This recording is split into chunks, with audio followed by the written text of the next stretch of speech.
Pindang Yukpen, sensasi pindang patin istimewa perpaduan Komering dan Meranjat Sumsel. Sumatera Selatan, Sumsel, khususnya Palembang, tak bisa dipisahkan dari ikan patin.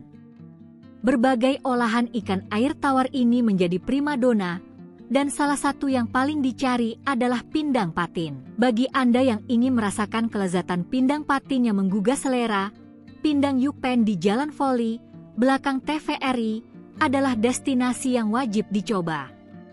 Pindang Yukpen buka setiap hari dari pukul 10 hingga pukul 21 waktu Indonesia Barat. Tak hanya pindang patin, Anda juga bisa menemukan beragam pilihan pindang lainnya seperti pindang gabus, pindang telur gabus, pindang baung, hingga pindang lempah kuning. Namun, menurut pemiliknya, Penny Andriani, pindang patin dan pindang kuning adalah menu yang paling diminati. Harga seporsi pindang di sini pun ramah di kantong, dimulai dari Rp30.000 untuk pindang patin. Penny Andriani mengungkapkan rahasia di balik cita rasa istimewa pindang olahannya. Pindang Yukpen merupakan perpaduan unik antara pindang Komering dan pindang Meranjat. Biasanya pindang Komering tidak terlalu banyak rempah, sedangkan pindang Meranjat banyak menggunakan rempah.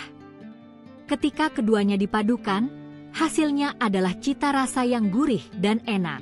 Tak hanya perpaduan rempah, Pindang Yukpen juga sangat selektif dalam memilih ikan patin. Penny menekankan bahwa mereka hanya menggunakan ikan patin jantan berukuran besar dengan berat di atas 2 kg. Pemilihan patin jantan bukan tanpa alasan. Jika patin jantan bentuknya panjang, tidak terlalu banyak lemak, dan tidak ada telurnya. Ini membuat tekstur dagingnya lebih kenyal dan berserat, jauh lebih enak untuk dimasak pindang dibandingkan patin betina yang cenderung lebih berlemak. Selain itu, jenis ikan patin juga diperhatikan. Penny lebih memilih patin berwarna kuning daripada patin putih.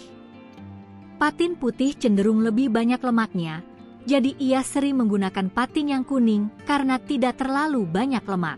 Untuk pasokan ikan patin, Pindang Yukpen tidak kesulitan karena sudah memiliki supplier tetap yang berasal dari Ogan Ilir atau Palembang. Ikan yang digunakan adalah ikan budidaya, sehingga kualitasnya terjamin. Jika supplier tidak ada, mereka juga mencari sendiri ke pasar, misalnya pasar induk Jakabaring. Dalam sehari, Penny membutuhkan puluhan kilogram ikan untuk dimasak pindang.